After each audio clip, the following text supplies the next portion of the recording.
we've got a number of members. We haven't heard from any of them that they won't be coming, so I mean, we're still a little early. I trust that folks will get here, so. mm. Good morning, Nicole. I see Nicole Lamb in the background over there. Well, hi, Nicole. Good morning. Good morning. How you doing?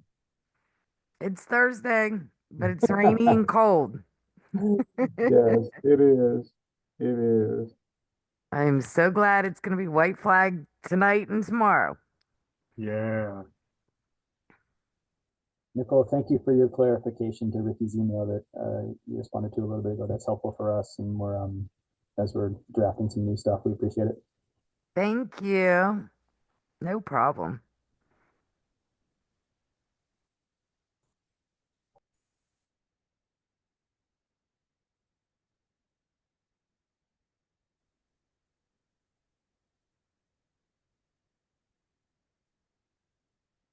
Malcolm, I'm gonna mute and call you on your desk phone for a quick second.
Good morning, everyone. I expect that we will start by 10:05 unless we get a quorum earlier than that. Good morning, Jamaica Matthews and Jonathan Crooms. Welcome, welcome. Hello, good morning. Everybody, great to be with you as always. Thanks, Jonathan.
Good morning, everyone. We still have folks joining, so give us a few minutes to get started here today.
I just sent a note, to folks that are missing, committee members that are missing from, the meeting at this moment. So again, I think only a couple of members are here. Um, Keisha, can you give me a quorum update? You only have 2 of the 4. Okay, we need at least 2 more.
Good morning again, everyone. It is 10:05. We are short of a quorum by 2 members. So I do believe we will save some time during the meeting today. So I would ask for just a little bit of patience for the next couple of minutes as we try to get to quorum. Thank you so much.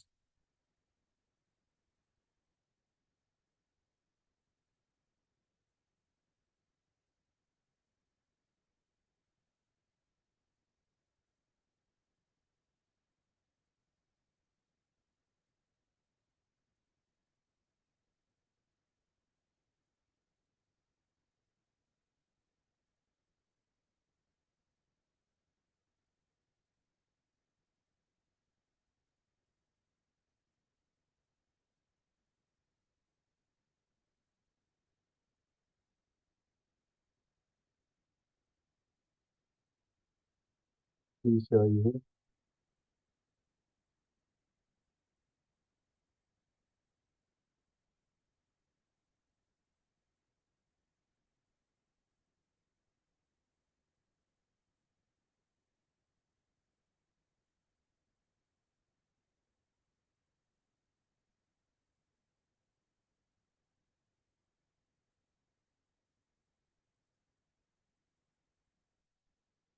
Good morning, everyone.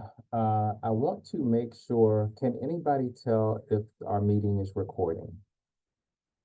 Yes, it's recording. It is perfect. Thank you, Keisha. I admit it, Shantae, I think you had stepped away.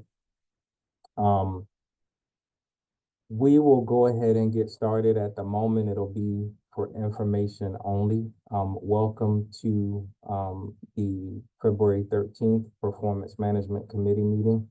I am Anthony Henderson. I am the staff support for the committee, along with Malcolm, and a lot of our other team is here. And so we want to welcome you all to today's meeting. The committee members that are present have received minutes and review materials that would not have gone to those of you that are guests. So we will be talking through those things today. I do want to make sure that we are able to review our agenda. So I will set up my PowerPoint presentation now and share my screen. Give me 1 second.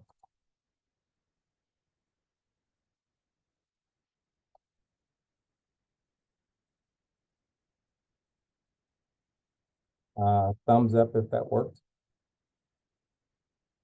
No? Okay, 1 second.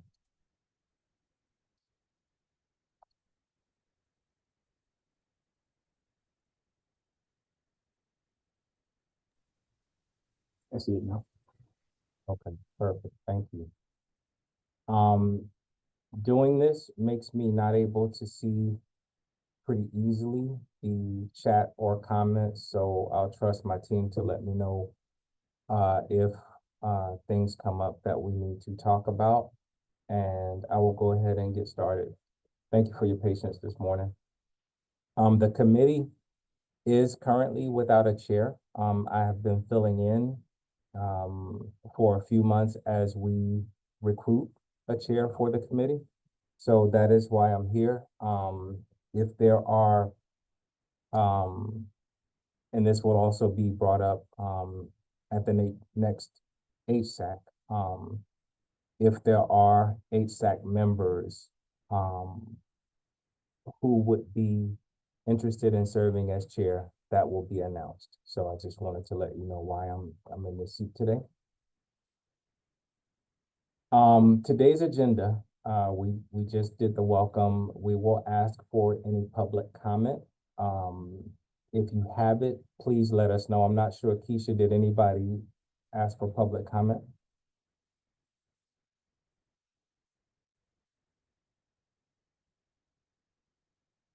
I don't have anyone signed up for public comment. Okay, thank you. And I see you, Sally. I'll come right back to you. After public comment, we will do approval of minutes. If we have a quorum, if not, we will skip that and get to the content of today's meeting, which will be about the 2025 scorecard clarification. We'll talk a little bit about the timeline for our first semi-annual performance evaluation. And then I will provide a recent update that we got on the unspent funds conversation, which we try to do that quarterly when we get the reports from HUD. And so last week we got the December 31st, 2024 report. So we have synthesized that a little bit to provide some information. So with that, we will go to Sally. Oh, I just wasn't sure if you wanted me to make my comments as public comment or under the scorecard section. Good question. So why don't, Sally, you wait until you see the clarifications we made to see Okay, if the sounds comment good. will still be necessary. All right, thanks. Okay.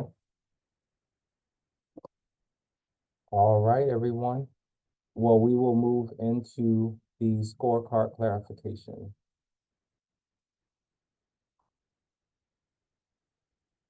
So I want to give a little bit of backstory. I actually was prepared to give Sally a big shout out in this meeting because sometimes when you're doing this work, you're dealing with providers that have worked on things for years, and you often miss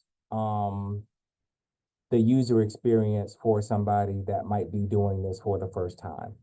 And so as we did our level setting conversation late last year as a committee, and then we did the office hour sessions with the providers,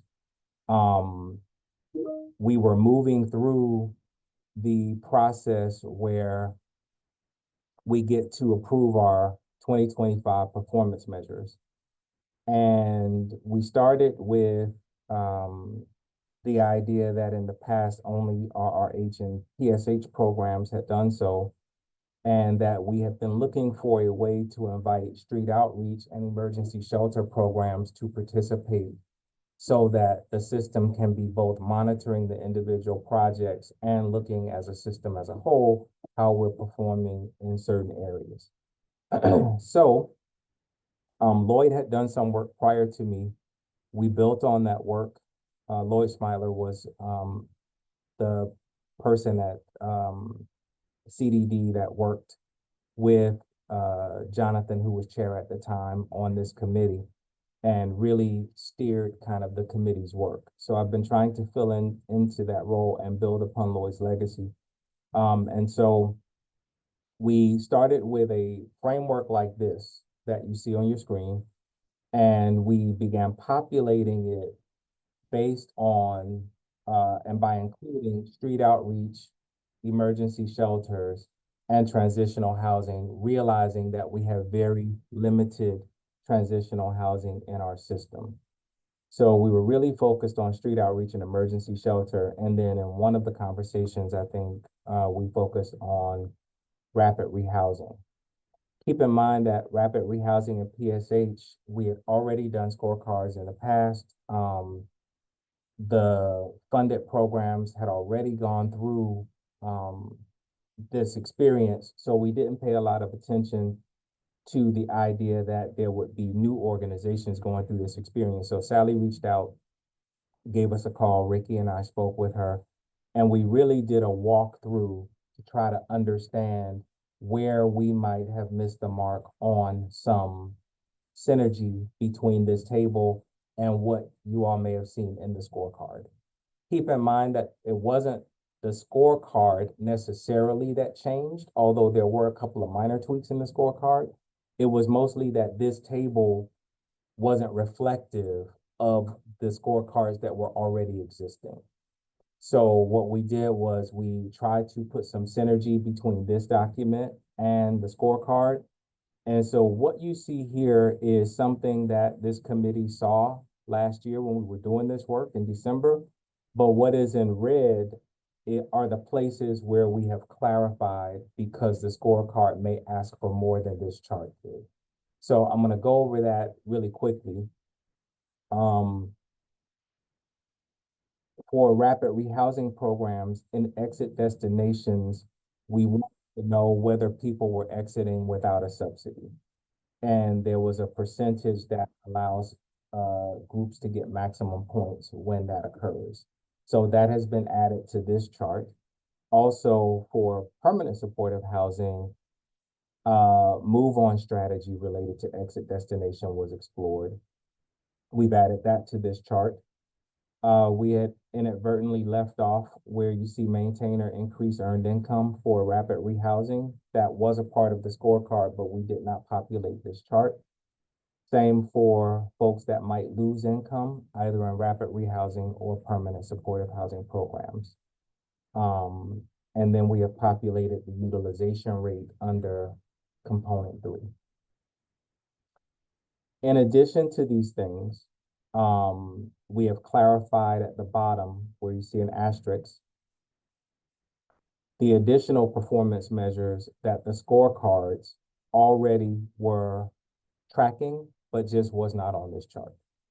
So at this point, this chart is sort of a summary of all of the measures that would be tracked. And then the scorecard also reflects now what this chart is illustrating. So I want to, open the floor for either any of the providers that are here or any of the committee members that are here. And we can talk about if there are questions to this.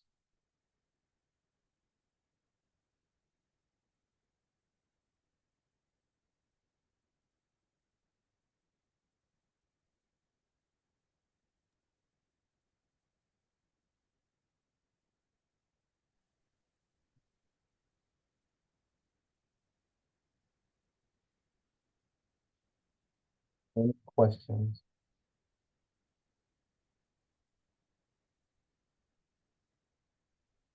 Sally, I noticed you came on camera. Did you have a comment? Yes. Okay. Okay. Thank you for updating this table. I find it very helpful, and I appreciate you all receiving the feedback. And I'm sort of clear about the process. I did want to make a comment about performance measures in general and the component 2 performance measures. Is this the time to make that comment, or do people people still looking at the components 1 and 3? I think we're good. And now we don't have the component 2 measures listed here. They are actually on the scorecard. Yeah, that's well, we yeah. have the in parentheses, you can see what the scorecard covers. Yeah. So do we need to put the scorecard up or you? No. I mean, I would just say in general, yeah, component 2, and I'll just speak for rapid rehousing, because that's the program we run, is, ask the question, are projects serving high need, vulnerable populations? And looks at stuff like who is entering the program? Do they have income? Do they have disabling conditions? What's the prior living situation? How long have they been homeless? And do they have non-cash benefits? And I'm certainly happy to report on that. They seem like important things to understand who is being prioritized and placed into the housing programs. My concern is the way in which this committee sort of focuses on the performance of individual projects, rapid rehousing, PSH, shelter outreach, and uses this to help individual programs improve how they operate. When some of the measures like component 2 are really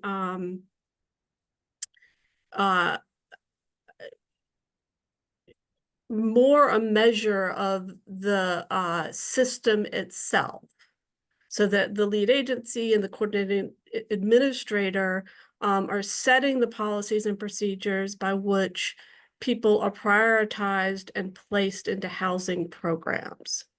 So the people in our programs are placed into the programs by the C administrator, essentially. And so, I feel like that if we're going to have meaningful conversations about who's going into the programs, that needs to be done like system-wide. And I don't feel like I've seen that happen. And sort of relatedly, at the December meeting, I think I had asked for some additional system measures to be added, specifically length of time in housing programs and exit destinations from those housing programs. Are people leaving to housing choice vouchers, public housing units? Where are people leaving to go? And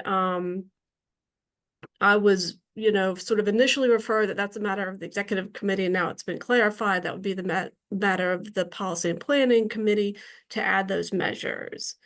And so I get a little bit confused when it's like there's these individual programs are being evaluated on system level measures, but we are unable to add any, system level measures. I just, would like to make that comment that it is a source of frustration for me. Thank you. I think it is an important clarification that the Performance Management Committee is looking at individual projects, while the Policy and Planning Committee is or should be looking at the performance of the system as a whole. So this committee will look at the projects, ensure that the lead agency is providing the necessary TA or improvements or interventions or performance improvement plans or whatever all of that looks like. And then that information feeds up into policy and planning as a system. And so what you should start to see, there have been some reports that the data center have worked on related to HUD system performance measures and how we're doing. You should start to see some of that information enter into policy and planning discussions, at least on a quarterly basis.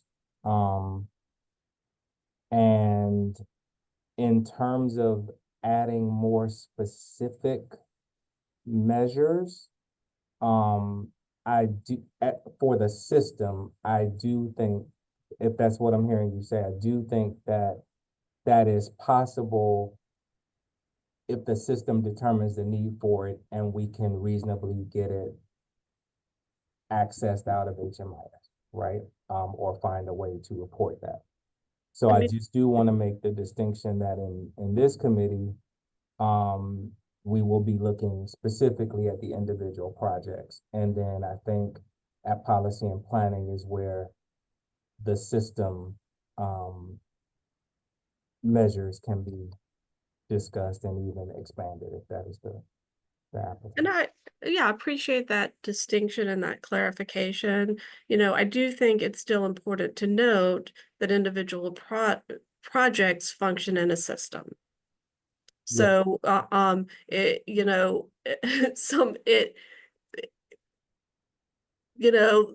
they are not sort of two separate things. So our performance on measures might be a reflection of our individual programs, and it might be a reflection of the system itself and how well the system is operating. And it does seem to me, and I guess maybe this is also for policy and planning as well, there is no opportunity to reflect back to the lead agency. You know, partly when I'm asking for performance measures, I want to know, I need tools and information in order to improve my performance. And if I'm not given that tools and information, it makes it really hard. And it doesn't feel like I have a way to get that from the lead agency. Let's keep talking. I know that you and Ricky have been having more conversations lately. And so for the purpose of today's meeting, I would say thank you for sharing that, and let's keep talking and see where we get. By the way, just for everybody on here, Ricky is supporting policy and planning and also project manager for several providers, one of which is Project Access. So I think that those conversations will continue and should continue, and hopefully get to a place, Sally, where you feel better about the information available to you. Okay, thank you. Okay, thank you. Any other questions about the clarification of the performance measures? Tracy, hi.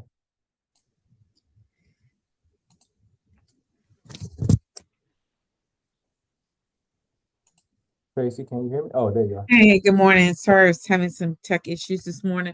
Could you provide some clarification on the line item? This is lost income. That is unchanged, Tracy, from the scorecard. Okay. So on the it just wasn't on this chart, but it was on the scorecard.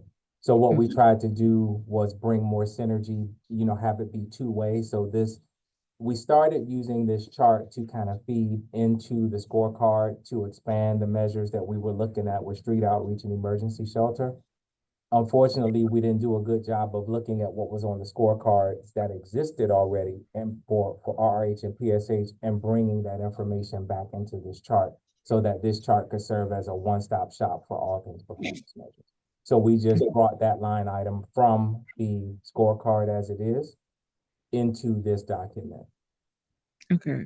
Does that And- answer your question, or do Yeah, I'm just wondering, like in the context of, you know, when individuals in various programs across the continuum are dealing with income, whether it's a disability and qualifying for SSI or for a part-time job or full-time job, depending on, you know, their skill set, how does that how does, in the broader scheme of things, how is it? I mean, I'm wondering, where did the percentage come from? Yep. How did- So essentially what we're saying is we're hoping that no more than 10% of the people that are being served lost income. Okay. So we really just want to make sure 90% or better of the people are maintaining or increasing their income in some way. Or not losing income, I should say. I don't want to confuse it. Not losing income. Okay. So if we look, I can jump over if you all think it's helpful to the scorecard, and we can look at that particular line, Tracy, if you want. Yeah, because I'm just trying to figure out, because I know, I've had conversations with our field office around Housing First, and the fact that a lot of the individuals we serve are chronically homeless, also have a disability, but also sometimes need to go through some type of vocational rehab, if not job training, in order to not only access employment, but also to sustain employment due to some other disabilities, mental and behavioral health disabilities. Yeah. And so it's a challenge in any program across the continuum for individuals, not only to gain access to income long term, but also to sustain it. So I was just wondering in terms of Yeah. how that we numerically place a value with it. That went unchanged. That was a measure that has been on the card for a while. And so that value was determined. We just carried it over, but this is the line C15 that you're talking about. And so when you're looking at this line, you're looking at your APR and your tables 19A1 and 2, and doing a calculation of, and some of this also is about HMIS data entry, making sure that the data is always updated, right? But what we're just looking for, and I have to say, I really want you all to hear clearly that these scorecards aren't intended to be punitive. They're intended to be informative and to help us understand places where in our system we need to be paying attention. And so, although you get points if you do great, you lose points if you don't do so great or whatever that is, this first semi-annual one helps us understand where in the system or where in the projects the struggles are existing. And then we try to provide some support. Now, as we know, Tracy, a lot of stuff is changing right now. And there might be a lot of guidance coming out that we have lived by before that might start to shift and change. So we'll just have to monitor that as we go. So this again is just looking at making sure that adults are not losing income. And if we find that they are, then it causes us to have to go back and say, okay, why is this happening? Is it simply that income is not being recorded in HMIS properly or timely? Or, are we seeing more of an audience that don't have the capacity to work? Or are we seeing a less tolerant employers in our workforce, or so it's meant to just kind of help us understand what's happening with our providers in the system. And also when you guys do the scorecard, it makes you aware as a system in places where you might be trying to think creatively about how to help your clients in this particular case. So did that answer your question, Tracy? I'm on mute. Sorry. Yes, it does. I just, Okay. it is more complicated because of the nature of the individuals that we serve. And it's not always, one applying for benefits usually takes up to a year.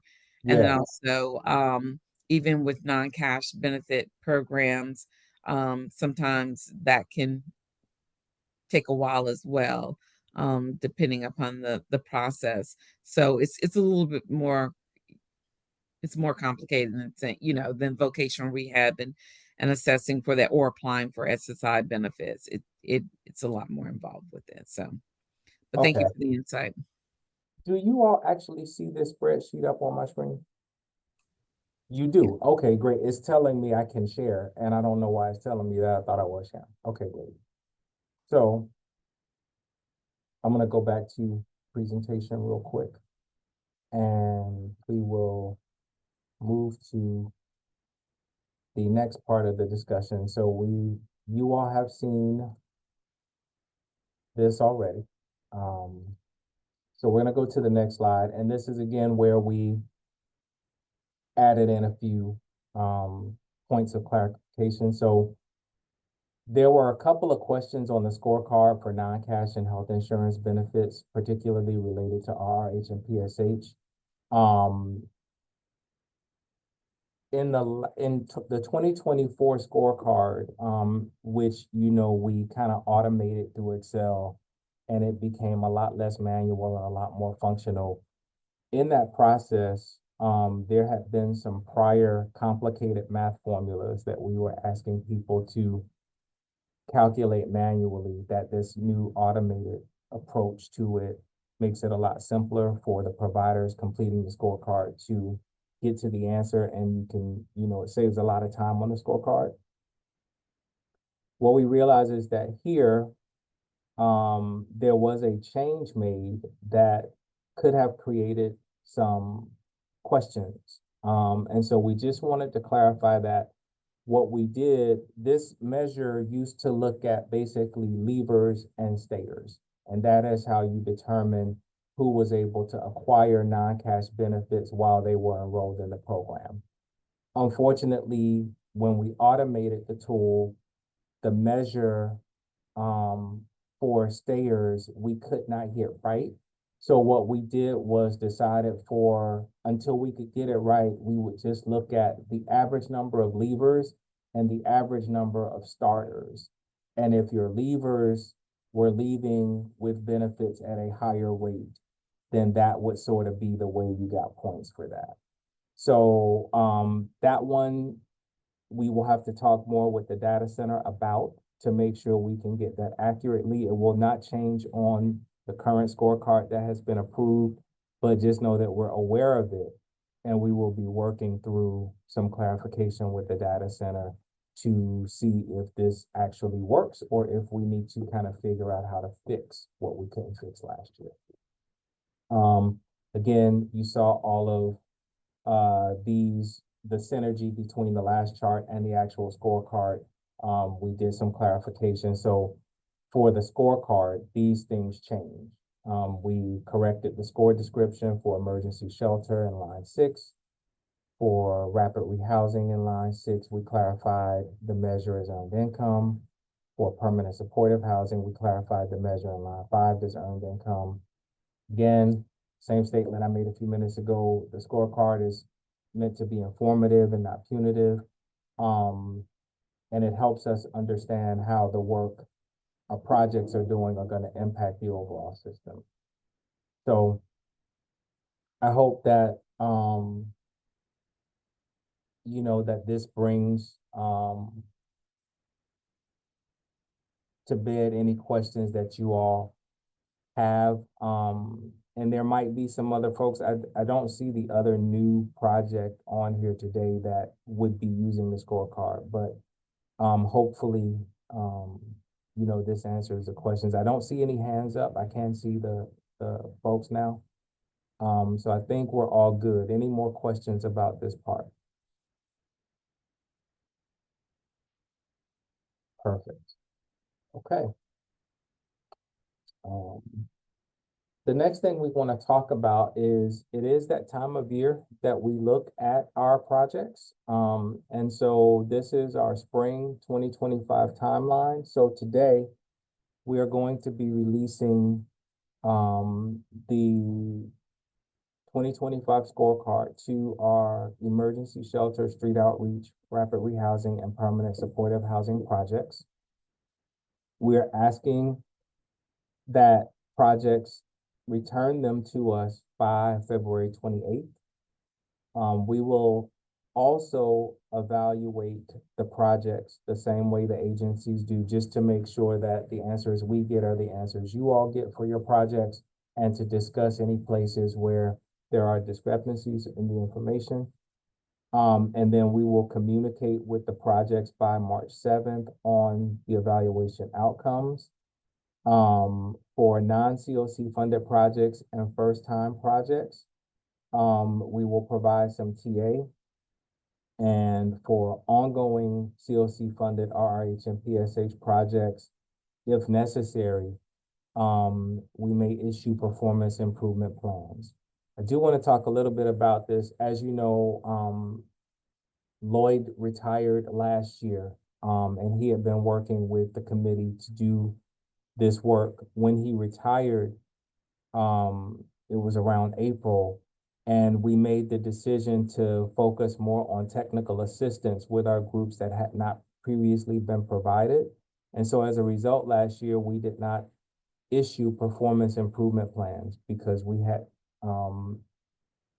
not been providing TA at a level to which we perhaps should have or had the capacity to provide. And so now that we are pretty staffed up, we have been doing a lot more work around technical assistance with our projects.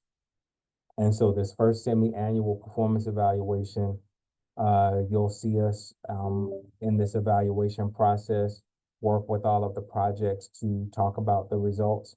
However, for agencies that have been doing this work for some years, if your results are lower than anticipated and a performance improvement plan is necessary, you know, we will ask that you participate in developing that. And also you will get the technical assistance you need to hopefully see better results later in the year for the second one. And then at the next meeting of this committee, we will report out on the evaluation outcomes for everyone. Okay. Any questions on the timeline?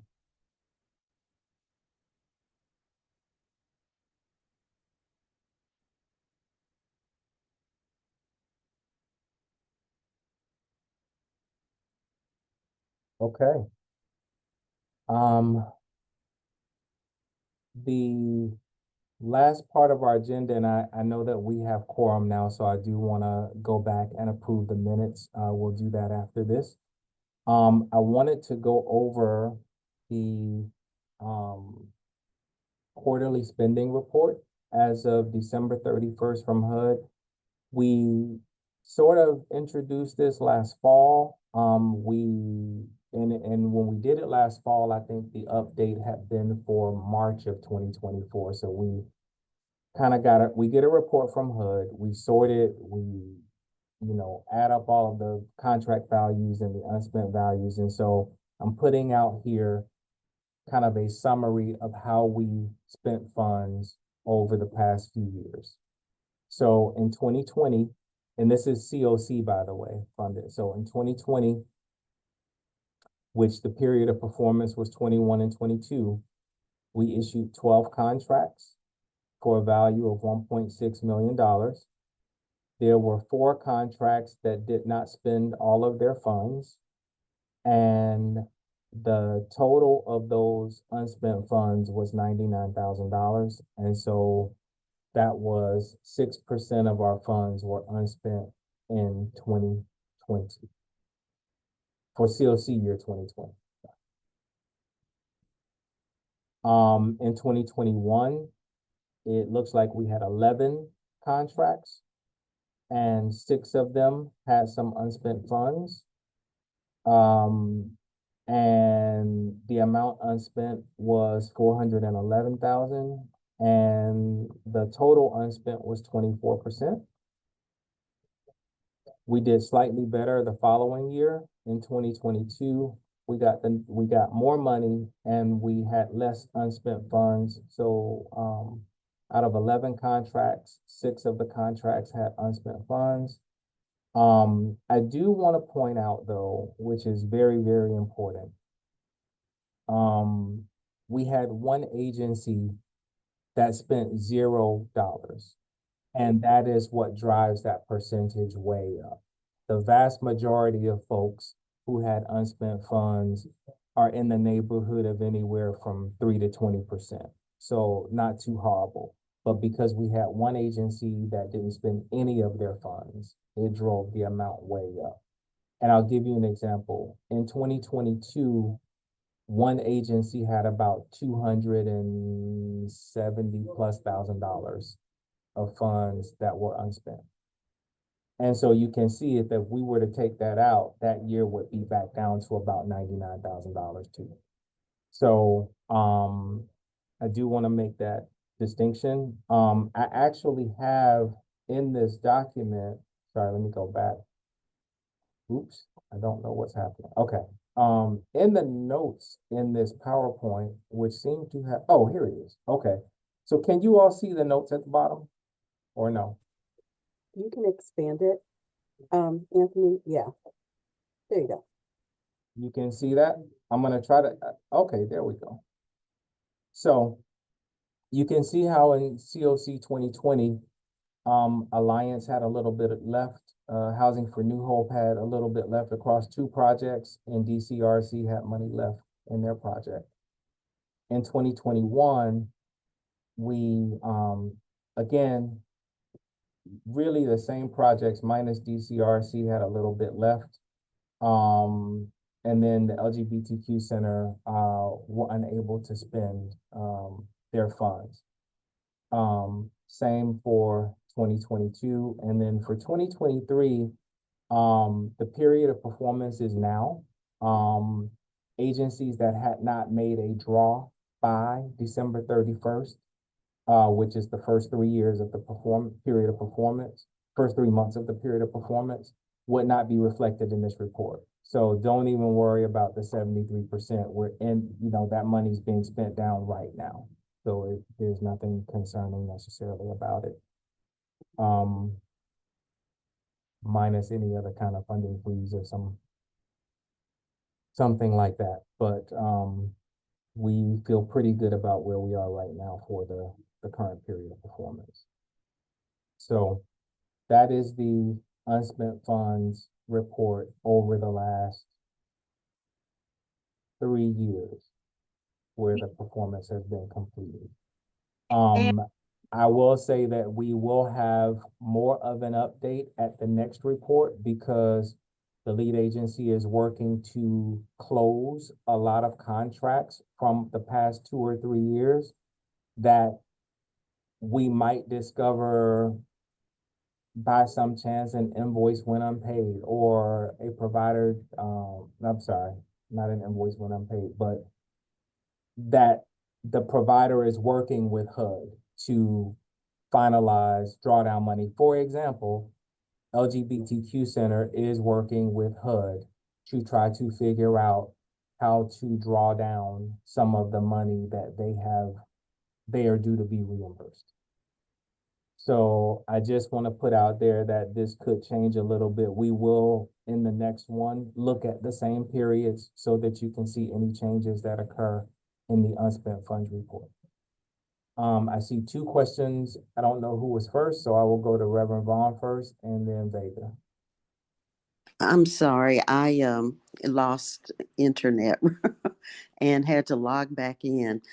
You probably covered this, but in these previous years, were the unspent funds disseminated or distributed to other organizations, or were the funds returned? Great question. I will answer it as best I can, because this is my first rodeo with this. When HUD is in a contract with a provider for a performance year, and you hear us talking about reallocations, those reallocations are really for future monies. So within the current period of performance, if agencies are not drawing down their funds, there doesn't seem to be much of an opportunity to move that or recommend that funding be moved to a different agency.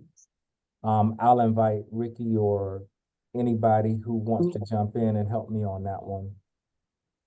Well, the LGBTQ, I think last year we were able to reallocate those funds, correct? But the funding that was reallocated is for the upcoming competition, not for the existing year that they were in. I see.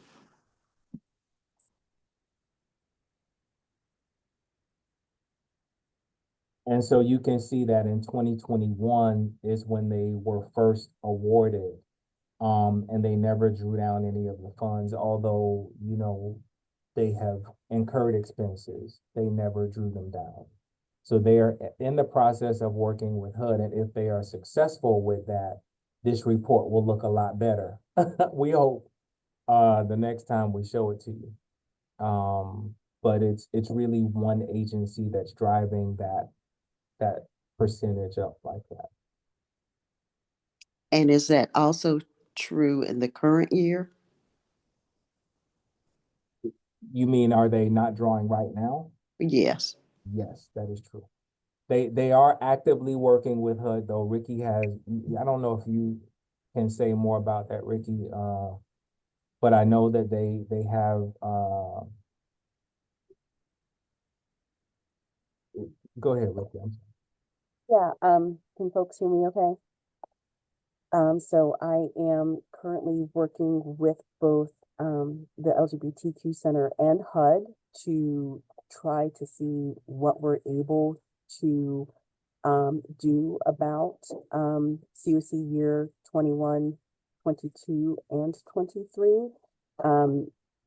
There was a lot of transition that that particular agency experienced, and that transition has caused a lot of processes to not be in place in order to draw down HUD funds. So I am working with them as well as the HUD rep in Greensboro to try to best remedy the situation as we're able. I see. It just raises additional questions, but perhaps this is not the time for those. I was just wondering what the role is for performance management in these situations and processes as time goes on. Do we have a mechanism for addressing these issues prior to them continuing to exist over a long period of time? Yeah, I would say yes, Reverend Vaughn. And I'm coming to you, Vega. I'm sorry. I would say yes to Reverend Vaughn. The challenge is that, like for example, Reverend Vaughn, you're aware that we have worked with them to reallocate their funding for this year to another group, right? In the first year of a contract, a program is not typically evaluated because they are getting up to speed, they are learning all of the movements and mechanisms that they need to do to get the program up and running. And it was their first, I believe it was their first federal grant. So in 2021, when they first got it, remember that period of performance started from 2022 to 2023. So we have worked with them at points. Lloyd was their original project manager. And then Jeffrey and I worked with them a little bit prior to Ricky coming. And then Ricky picked up that mantle as we have staffed up and tried to balance the group, balance the work. So the 2 years in question, we have tried working with them several times to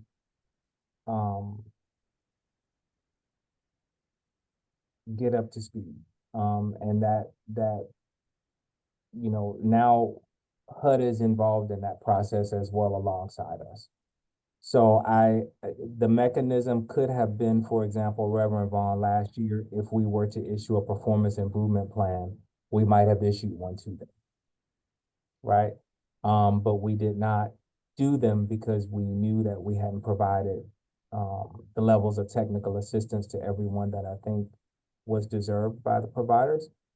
And so we didn't want anybody penalized because we weren't able to, or feeling penalized because we weren't able to provide additional support to them. So I think this one, you know, at this moment, your questions are great, but really we're talking about one agency. And their inability to spend any of their funds. And hopefully, and prayerfully, that will be remedied in the coming weeks. And we may even see that percentage go down for prior years if they're able to work with HUD and resolve some of that. So I hope, Reverend Vaughn, that answers your question. Yes, thank you. Okay, typically it would be this committee that would do a performance improvement plan. And we'd be talking about it more and being aware of it more, kind of the process that we're going through this year, right? And what will happen next month is this committee will consider whether or not any performance improvement plans are necessary for any agencies that are either scoring very low on their scorecard. And by the way, one of the scorecard measures is about unspent funds in the project for our agency. So I hope that answers your question, Reverend Vaughn. If it doesn't, please keep me going because I want to make sure you. No, that's fine. Thank you. Okay, thank you. Vega? Good morning, everyone. Thank you, Reverend Vaughn, because your questions shed some light for me. So I appreciate those questions. So in terms of the funds that weren't spent, what does that look like? Is that in reference to employment turnover, supplies aren't needed anymore? So are there any things that seem to repeat themselves or stand out about why the money was not spent by those agencies? Ricky, you want to tackle that? Happy to. So there could be a myriad of reasons why a project is not able to fully expend all of their grant funds. And I can speak from my experience at Housing for New Hope, operating these COC grants. Each year, HUD will give you a certain amount of money for rental assistance. And that's based on what the FMR is for that year, or the fair market rent, and how many participants you apply to serve. So if you said you were going to serve 10 single individuals and a 1-bedroom apartment is $1,200 a month, you know, HUD's going to give you the FMR for those 10 people for those 10 1-bedroom units, right? And as FMR increases, they keep giving you more money for rental assistance, right? Because they're trying to, you know, help you get your clients into housing.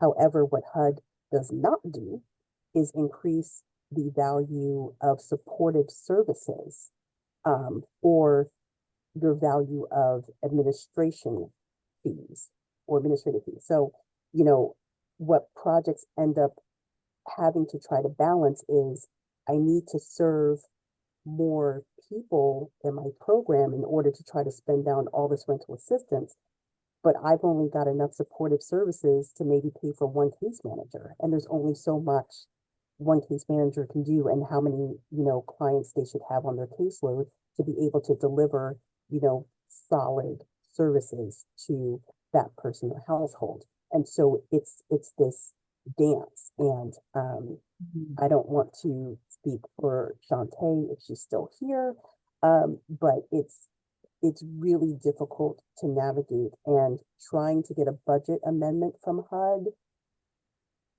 get blood from a stone. It's not easy to do. And so that's why some providers are unable to fully expend their grant. It's because they're receiving more money than they ever asked for, and they're not able to bring on more clients to serve them without being able to increase staff. And if HUD doesn't give you money to increase staff, what are you gonna do? Okay, thank you so much. Thank you, Anthony. Thank you, Ricky. Thank you. Any other questions about the spending report?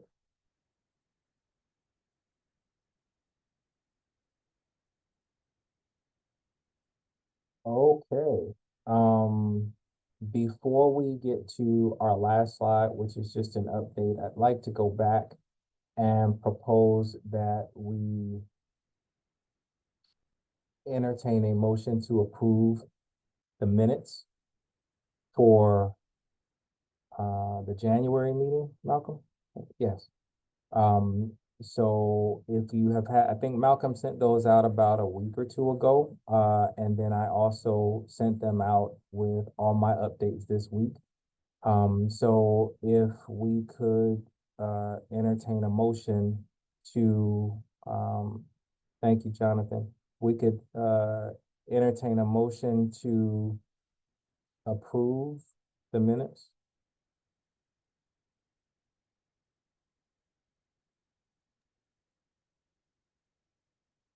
So I can, this is Vegas Webson. I'd like to make a motion to approve the minutes for January the 9th, 2025. Okay, is there a second?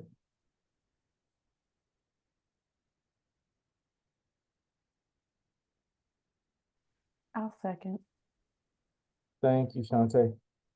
It's been moved and seconded. However, Jonathan Crooms Malcolm is asking us to correct the name of his agency in the minutes.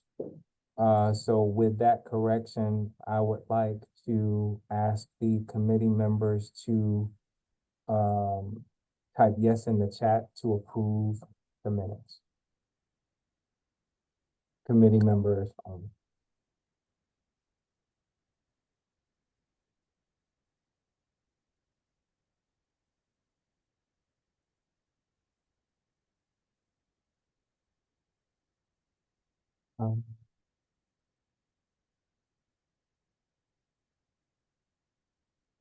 think Reverend Vaughn may be doing double duty. Are you here, Rev?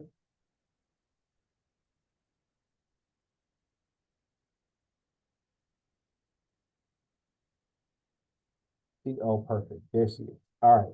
Very good. Thank you so much. So our minutes have been approved. We are mostly through our agenda. I do want to just do a reminder of the last slide. Hopefully y'all can see that. It is the a reminder of our committee activities for the rest of the year.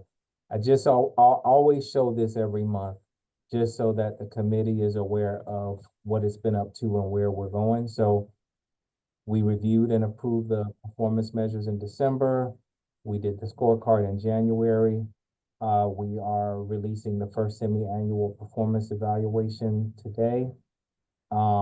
Any, performance and evaluation outcomes will be done in March. And then, if all goes well, we will move to our Housing First evaluation in May. I'm anticipating, there may be some changes there, but I'm not sure what those are at this moment, but that is the next big thing for us. So, any questions on our activities for the next couple of months?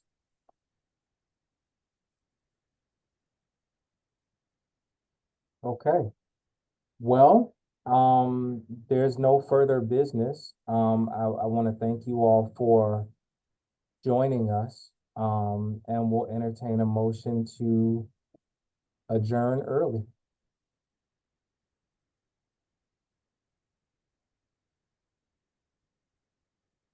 Ms. Beg, I know you love staying with us, but can you motion for us to go?